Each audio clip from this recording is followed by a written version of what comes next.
আসসালামু আলাইকুম। এটিএন বাংলা সংবাদে সবাইকে স্বাগত জানাচ্ছি। আফরোজ আক্তার কামাল। শুরুতে বিআরবি কেবলস সংবাদ শিরোনাম।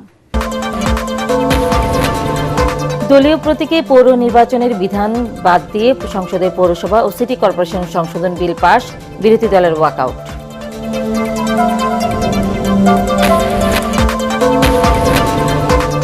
রাজধানীর নির্দিষ্ট কিছু শিক্ষা প্রতিষ্ঠানে 3 দিন অনলাইন ও 3 দিন শ্রেণীকক্ষে পাঠদান, জানালেন শিক্ষামন্ত্রী। মাধ্যমিক উচ্চ মাধ্যমিকে অভিন্ন প্রশ্নে পরীক্ষা। এবং যুদ্ধবিরতিতে ইরানকে রাজি করাতে পাকিস্তানকে অনুরোধ করেছিলেন ট্রাম্প। অস্ত্রবিরতির খসড়া প্রস্তাব লেখা হয় ওয়াশিংটনে।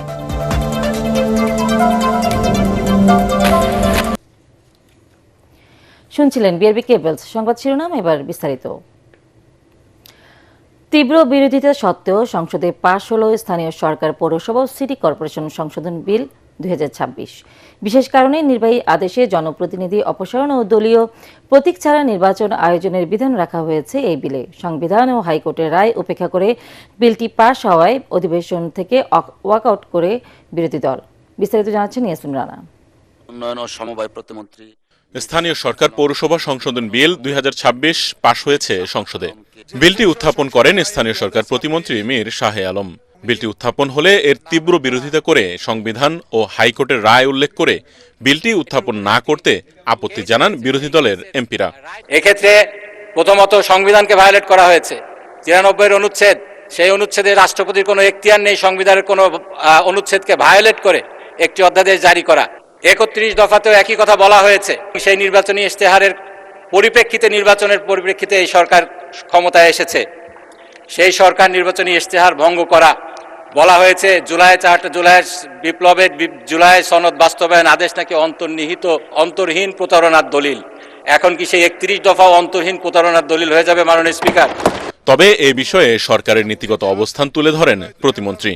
জুলাই আগস্ট আন্দোলনে যারা পুলিশের সাথে আমাদেরকে হামলা করেছে, অস্ত্র ব্যবহার করেছে, হামলায় যারা আমাদের সাথে অংশগ্রহণ করেছে, আমাদের বিপক্ষে অবস্থান নিয়েছিল, সেই সমস্ত জনপ্রতিনিধি এই আইনটি পাস না হলে আবার তারা পৌরসভার মেয়র এবং কাউন্সিলর পদে ফিরে আসবে মাননীয় স্পিকার। এরপর কণ্ঠভোটে পাশ হয় স্থানীয় সরকার পৌরসভা বিল 2026। পরপরই ওয়াকআউট করে বিরোধী দল। দুঃখজনক হলেও সত্য, বিরোধী দলের যৌক্তিক বাধা সত্ত্বেও যে কয়টি গণবিরোধী বিল আজকে পাশ হয়েছে, আমরা তার দায় নিতে চাই না। এই জন্য আমরা এখন সংসদ থেকে ওয়াকআউট করছি। এছাড়াও এদিন জাতীয় মুক্তিযোদ্ধা কাউন্সিল সংশোধন বিল 2026 সহ বেশ কয়েকটি বিল পাশ হয় সংসদে। ইয়াসিন রানা, এটিএন বাংলা, ঢাকা। বিরোধী দলের আপত্তির মুখে জাতীয় সংসদে পাশ হল মানবাধিকার কমিশন, সুপ্রিম কোর্টের জন্য পৃথক সচিবালয় প্রতিষ্ঠা রোহিতকরণ এবং সুপ্রিম কোর্টের বিচারক নিয়োগ রোহিতকরণ বিল 2026। পাশের জন্য আনা অন্তর্বর্তী সরকারের 133টি অধ্যাদেশের মধ্যে এই 3 বিল সহ মোট 20টি বিল নিয়ে সংসদীয় কমিটির দেয়া প্রতিবেদনে আপত্তি জানিয়েছিল বিরোধী দল। তবে আইনমন্ত্রী মোহাম্মদ আসাদুজ্জামান এসব বিল প্রসঙ্গে সংসদকে জানান, সংবিধান সংশোধনের জন্য প্রস্তাবিত কমিটিতে আলোচনার মাধ্যমে এসব আপত্তি সুরাহা করা হবে।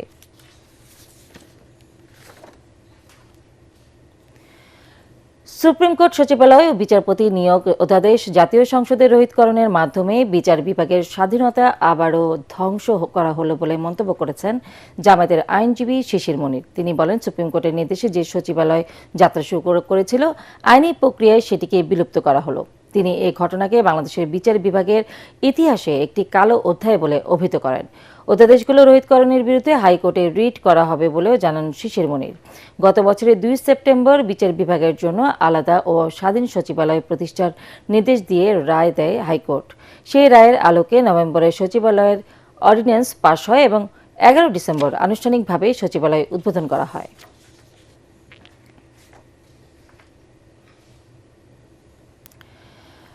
বগুড়া 6 আসনে উপনির্বাচন এবং শেরপুরে 3 আসনে নির্বাচনে বেসরকারিভাবে বিএনপির প্রার্থীরা জয়ী হয়েছেন। বগুড়া 6 আসনের উপনির্বাচনে রেজাউল করিম বাদশা ও শেরপুর 3 আসনে জয়ী হয়েছেন মাহমুদুল হক রুবেল। জালিয়াতির অভিযোগে শেরপুর 3 আসনে জামায়াতের প্রার্থী মাসুদুর রহমান ভোট বর্জন করেন। তবে এই 2 আসনে শান্তিপূর্ণ নির্বাচন হয়েছে বলে জানিয়েছে নির্বাচন কমিশন। প্রতিনিধিদের পাঠানো তথ্যচিত্রের রিপোর্ট জানাচ্ছেন আশিকুর রহমান। প্রধানমন্ত্রী তারেক রহমানের ছেড়ে দেয়া বগুড়া ৬ আসনের উপনির্বাচনে বেসরকারিভাবে বিপুল ভোটে বিজয়ী হয়েছেন বিএনপি প্রার্থী রেজাউল করিম বাদশা। রিটার্নিং কর্মকর্তা ফজলুল করিম তাকে বিজয়ী ঘোষণা করেন। ঘোষিত ফলাফল অনুযায়ী মোট ১৫০ কেন্দ্রে বিএনপি মনোনীত ধানের শীষের প্রতীকের প্রার্থী রেজাউল করিম বাদশা পেয়েছেন ১,৩৩,২১৫ ভোট। তার নিকটতম প্রতিদ্বন্দ্বী দাঁড়িপাল্লা প্রতীকের জামায়াতে প্রার্থী আবেদুর রহমান সোহেল পেয়েছেন ৫৬,৯০৪ ভোট। এ আসনে ভোট দিয়েছেন ৪২.৪৯% ভোটার। আমি মোহাম্মদ ফজলুল করিম, রিটার্নিং অফিসার ও সিনিয়র জেলা নির্বাচন অফিসার রেজাউল করিম বাদশাকে বেসরকারিভাবে বিজয়ী ঘোষণা করে দিয়েছি। এদিকে শেরপুর ৩ শ্রীবর্দী ঝিনাইগাতি আসনে জাতীয় সংসদ নির্বাচনে বড় ব্যবধানে জয়ী হয়েছেন বিএনপির প্রার্থী মাহমুদুল হক রুবেল। এই আসনে ভোট পড়েছে ৫০.৫২%।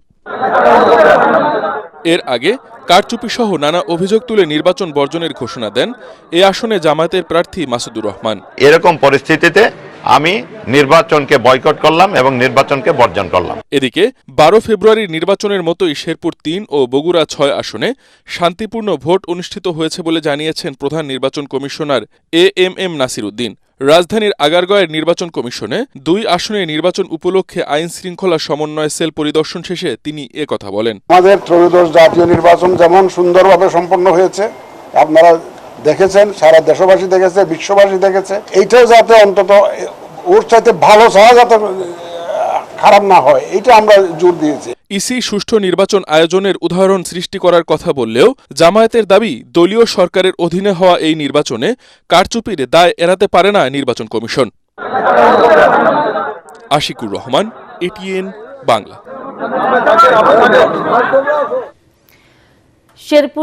শেরপুর ও বগুড়ার নির্বাচনে বিএনপি পতিত আওয়ামী লীগের রূপে আবির্ভূত হয়েছে বলে মন্তব্য করেছেন জামায়াত ইসলামীর সেক্রেটারি জেনারেল মিয়া গোলাম পরোয়ার। এছাড়াও বিরোধী দলের রাজপথে নামার দায় বিএনপিকে নিতে হবে বলেও জানান তিনি। রাজধানীর শাহবাগে জুলাই সনদ ও গণভোটের রায় বাস্তবায়নে লিফলেট বিতরণ অনুষ্ঠানে তিনি এসব কথা বলেন। এ সময় মিয়া গোলাম পরোয়ার আরও বলেন, দেশে গণভোট নিয়ে বিএনপির তৈরি করার সংকট তাদেরই সমাধান করতে হবে। গণভোটের রায় কার্যকর না হওয়া পর্যন্ত দেশবাসীকে নিয়ে 11 দলীয় ঐক্য রাজপথে সরব থাকবে বলেও হুঁশিয়ারি দেন জামায়াতের এই নেতা।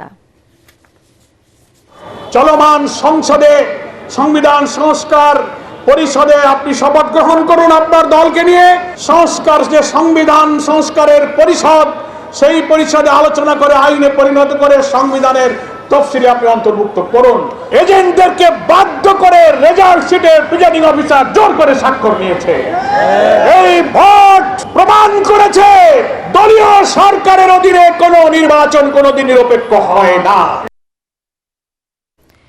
হামে আক্রান্ত ও উপসর্গ নিয়ে সারা দেশে আরও 7 শিশুর মৃত্যু হয়েছে। এর মাঝে ময়মনসিংহ মেডিকেল কলেজ হাসপাতালে চিকিৎসাধীন 2 শিশু মারা গেছে। রাজশাহীতে উপসর্গ নিয়ে আরও 4 শিশুর মৃত্যু হয়েছে। উপসর্গ নিয়ে শিশু মারা গেছে খুলনাতেও। এদিকে রাজধানীর সৈয়দ সরাতি হাসপাতালে বিশেষ সেবায় চালু হওয়া 2টি আলাদা ওয়ার্ড থেকে গত 1 সপ্তাহে সুস্থ হয়ে বাড়ি ফিরেছেন শতাধিক শিশু। ঢাকা মহানগরীর নির্দিষ্ট কিছু স্কুলে শনিবার থেকে 3 দিন অনলাইন এবং 3 দিন শ্রেণীকক্ষে ক্লাস হবে বলে জানিয়েছেন শিক্ষামন্ত্রী আ.ন.ম এহসানুল হক মিলন। রাজধানীর বিভিন্ন স্কুল, কলেজ ও মাদ্রাসার প্রধানদের সাথে আলোচনা শেষে তিনি কথা জানান। জ্বালানি সাশ্রয়ে পরীক্ষামূলকভাবে শনি, সোম ও বুধবার স্কুলে এবং রবি, মঙ্গল এবং বৃহস্পতিবার অনলাইনে ক্লাস নেওয়ার সিদ্ধান্তের কথা জানান মন্ত্রী। তবে শিক্ষকরা শিক্ষা প্রতিষ্ঠানে গিয়ে অনলাইন ক্লাস নেবেন। আরও জানাচ্ছেন মুশফিকুর রহমান। বৈশ্বিক জ্বালানি টানাপোড়েনের প্রভাব বাংলাদেশে বেশ ভালোভাবেই পড়েছে। পেট্রোল পাম্পের দীর্ঘ লাইনে স্পষ্ট সংকট কতটা ঘনীভূত, তাই কর্মঘণ্টা কমানো সহ নানাভাবে পরিস্থিতি মোকাবেলার চেষ্টা চালাচ্ছে সরকার। এবারেই ঢাকা মহানগরীর যানজটপ্রবণ ও স্বনামধন্য কিছু শিক্ষা প্রতিষ্ঠানে 3 দিন অনলাইন এবং 3 দিন শ্রেণীকক্ষে ক্লাস নেওয়ার কথা জানালেন শিক্ষামন্ত্রী আ.ন.ম এহসানুল হক মিলন। এতে যে কোনো শিক্ষা প্রতিষ্ঠান স্বপ্রণোদিত হয়েও অংশগ্রহণ করতে পারে। আমরা শনিবার থেকে ক্লাস শুরু হলো, ফিজিক্যালি ক্লাসে আসবে শনিবার, ক্লিয়ার? রোববারে ফিজিক্যালি আসবে না, সোমবারে ফিজিক্যালি আসবেন, মঙ্গলবারে আসবেন না, বুধবারে আসবেন, বৃহস্পতিবারে আসবেন না। তার মানে শনি, সোম, বুধ এই 3 দিন স্কুলে আসবে। আর এইভাবে আমরা প্রোগ্রাম শুরু করলাম। সারা দেশেই আমরা যাব যদি প্রস্তুতি আমরা নিতে পারি। হঠাৎ করে এমন কিছু স্টুপলেট করা যাবে না যে লেখাপড়া ধস নামবে। এদিকে জাতীয় বিশ্ববিদ্যালয়ের এক কর্মশালায় মন্ত্রী বলেন, সারা দেশে এখন থেকে মাধ্যমিক ও উচ্চ মাধ্যমিকে একই প্রশ্নপত্রে পরীক্ষা হবে। প্রশ্নপত্র যেন ফাঁস না হয় এবং আমরা চাই বাংলাদেশের সকল শিক্ষার্থীরা সকলের জন্য একক প্রশ্নে পরীক্ষা দেয়।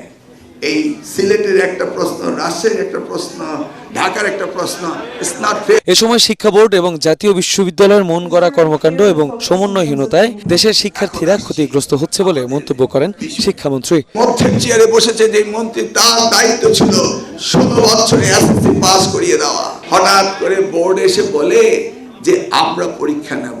আচ্ছা, তোমরা তো ডিসেম্বরে কোর্স শেষ করেছো, পরীক্ষা নেওয়ার জন্য তোমার জীবন থেকে এপ্রিল, মে, জুন, জুলাই, আগস্ট পর্যন্ত তোমাদের রেজাল্ট দিবে নাকি? তাহলে এই জানুয়ারি টু আগস্ট এই তোমার জীবন থেকে 8টি মাস কে নিল?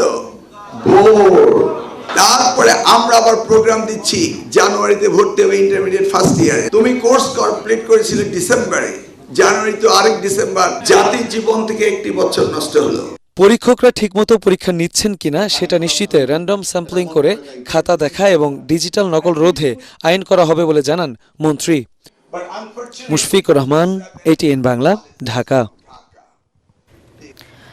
মধ্যপ্রাচ্যে যুদ্ধবিরতি ঘোষণার পরও দেশের জ্বালানি তেল নিয়ে গ্রাহকদের আতঙ্ক কাটছে না। রাজধানী ফিলিং স্টেশনগুলোতে এদিনও দেখা গেছে যানবাহনের দীর্ঘ সারি।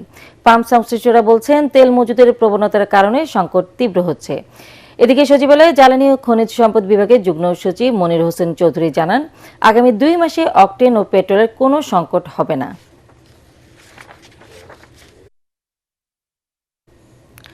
ইরান আমেরিকা যুদ্ধ প্রসঙ্গ। সাময়িক যুদ্ধবিরতিতে ইরানকে রাজি করাতে পাকিস্তানকে অনুরোধ করেছিলেন মার্কিন প্রেসিডেন্ট ডোনাল্ড ট্রাম্প। ফাইন্যান্সিয়াল টাইমসের বরাতে এমন বিস্ফোরক তথ্য দিয়েছে টাইমস অফ ইন্ডিয়া। এমনকি অস্ত্রবিরতির খসড়া প্রস্তাবও ওয়াশিংটনে লেখা হয়েছে বলে দাবি গণমাধ্যমটির। এদিকে সামাজিক মাধ্যমের বার্তায় আবারও সতর্ক বার্তা দিয়ে ট্রাম্প বলেন, যুদ্ধবিরতির শর্ত ইরান মেনে চলছে কিনা তা কঠোরভাবে পর্যবেক্ষণ করা হবে। ওদিকে ইরানের প্রতিনিধিদের সঙ্গে আলোচনায় শনিবার পাকিস্তানের ইসলামাবাদে যাচ্ছেন মার্কিন ভাইস প্রেসিডেন্ট জেডি ভ্যান্স। ইনকিলাব মঞ্চের আহ্বায়ক শরীফ ওসমান বিন হাদি হত্যা মামলার প্রধান আসামি ফয়সাল করিম মাসুদকে রাজধানীর আদাবর থানার অস্ত্র আইনের মামলায় 10 বছরের সশ্রম কারাদণ্ড দিয়েছে আদালত। ঢাকার অতিরিক্ত মহানগর দায়রা জজ মাহমুদুল মহসিন এই রায় দেন। আসামি পলাতক থাকায় তার বিরুদ্ধে গ্রেফতারি পরোয়ানা জারি করা হয়। 2024 সালের 7 নভেম্বর রাজধানীর আদাবরের বায়তুল আমান হাউজিং সোসাইটির একটি ফ্ল্যাটে অভিযান চালায় র্যাব 2। পালানোর সময় সেখান থেকে ধরা পড়েন ফয়সাল করিম। ও সময় তার বাসায় তল্লাশি চালিয়ে 4 রাউন্ড গুলিসহ একটি বিদেশি পিস্তল উদ্ধার করে র্যাব।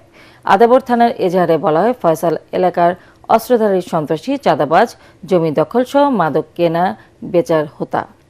চলতি বছরের মার্চে ফয়সাল করিমকে পশ্চিমবঙ্গের বনগাঁ সীমান্ত থেকে গ্রেফতার করে কলকাতা পুলিশ। বাংলাদেশি কর্মীদের জন্য খুলতে যাচ্ছে মালয়েশিয়ার শ্রমবাজার। শ্রমবাজার উন্মুক্তকরণ, নিয়োগ প্রক্রিয়ায় স্বচ্ছতা বৃদ্ধি এবং অভিবাসন ব্যয় কমানোর প্রস্তাব সম্বলিত যৌথ বিবৃতিতে স্বাক্ষর করেছে 2 দেশ। মালয়েশিয়ার পক্ষে দেশটির মানব সম্পদ মন্ত্রী দাদু সিরি রামাকৃষ্ণন এবং বাংলাদেশের পক্ষে প্রবাসী কল্যাণমন্ত্রী আরিফুল হক চৌধুরী বিবৃতিটি স্বাক্ষর করেন। এর আগে পুত্র জায়ায় মালয়েশিয়ার প্রধানমন্ত্রী আনোয়ার ইব্রাহিমের সাথে সাক্ষাৎ করেন প্রবাসী কল্যাণমন্ত্রী আরিফুল হক চৌধুরী এবং প্রধানমন্ত্রীর উপদেষ্টা ডক্টর মাহাদি আমিন। এ সময় প্রধানমন্ত্রী তারেক রহমানকে সুবিধাজনক সময়ে মালয়েশিয়ার সফরের আমন্ত্রণ জানান আনোয়ার ইব্রাহিম। এবার খেলার খবর।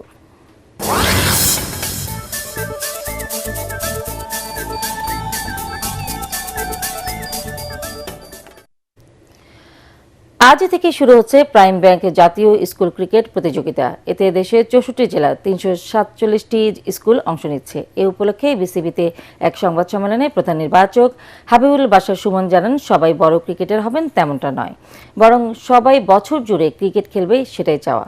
পরাগারমানের রিপোর্ট। আর একটা মাত্র উইকেট প্রয়োজন, hattrick complete, the match is over. 2015 সাল থেকে স্কুল ক্রিকেটের পৃষ্ঠপোষকতা করে আসছে প্রাইম ব্যাংক। এবার নিয়ে টানা 11 বছরের মতো স্পন্সর হিসেবে থাকছে তারা। শুক্রবার থেকে জেলা পর্যায়ে শুরু হবে স্কুল ক্রিকেট টুর্নামেন্ট। দেশের 64টি জেলার 347 স্কুলের 8700 খুদে ক্রিকেটার অংশ নেবে এবারের প্রতিযোগিতায়। তার আগে বিসিবিতে হয়ে গেল টুর্নামেন্টের জার্সি উন্মোচন। বিসিবির প্রধান নির্বাচক হাবিবুল বাশার সুমন সংবাদ সম্মেলনে জানান, সবাই ক্রিকেট খেলুক, এটাই তাদের চাওয়া। ফাইনালটা আমাদের পরিকল্পনা আছে মিরপুর স্টেডিয়াম, জাতীয় স্টেডিয়াম, শেরেবাংলা স্টেডিয়ামে করার। ক্রিকেট আসলে সবাই খেলে, আমরা চাই আরো বেশি পার্টিসিপেন্ট, আরো বেশি ক্রিকেটার উঠে আসুক। স্কুল ক্রিকেট থেকে উঠে এসেছেন অধিনায়ক নাজমুল হোসেন শান্ত এবং তাওহিদ হৃদয়। বৃষ্টি মৌসুমে খেলা আয়োজন না করা এবং সেরা খেলোয়াড়দের দেশের বাইরে খেলার সুযোগ করে দেওয়ার অনুরোধ করেন তারা। বেস্ট প্লেয়ারগুলো সিলেক্ট করে যদি আমরা বাইরে কোনো দেশের সাথে খেলতে পারি বা কোনো স্টেটের সাথেও ম্যাচ খেলতে পারি, তাহলে আমার মনে হয় যে প্লেয়ারদের জন্য আরো ভালো। টুর্নামেন্টটা যেন বৃষ্টির সিজনে না হয়ে যদি একটু আগে করা যেত, তাহলে প্লেয়াররা সব ম্যাচ খেলতে পারতো। স্পন্সর প্রতিষ্ঠান প্রাইম ব্যাংকের এডিশনাল ম্যানেজিং ডিরেক্টর নাজিম এ চৌধুরী জানান, দেশব্যাপী ক্রিকেটকে ছড়িয়ে দেওয়ার জন্য বিসিবির সঙ্গে তাদের যৌথবদ্ধতা। আমরা স্পন্সর হিসেবে ওনাদের ফাইন্যান্সিয়াল সাপোর্টের সাইডটা দেখি, তো ওটা নিয়ে সারা যে ডিসিশন নেবে will go by whatever decision. আমাদের ইন্টেনশনটা হচ্ছে আমরা খেলাটার সাথে আছি। ব্যাটসম্যান ও বোলার মিলিয়ে 25 জন ক্ষুদে ক্রিকেটারের প্রত্যেককে 1,20,000 টাকা করে প্রাইম ব্যাংক স্কলারশিপ দেয়া হয়। পরাগ আরমান, এটিএন বাংলা, ঢাকা। শেষ করার আগে বিআরবি কেবলস সংবাদ শিরোনাম আরেকবার। দলীয় প্রতীকে পৌর নির্বাচনের বিধান বাদ দিয়ে সংসদে পৌরসভা ও সিটি কর্পোরেশন সংশোধন বিল পাস, বিরোধী দলের ওয়াকআউট।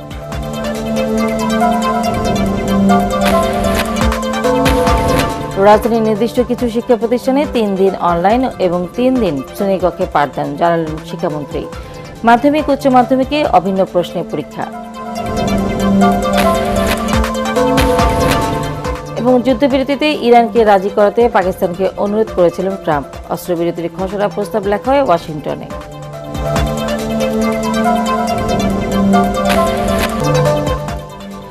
পরবর্তী সংবাদ দেখার আমন্ত্রণ জানিয়ে এখনকার মতো শেষ করছি। এটিএন বাংলা সংবাদ ইউটিউবে দেখতে ব্রাউজ করুন /এটিএন বাংলা নিউজ। ধন্যবাদ সবাইকে।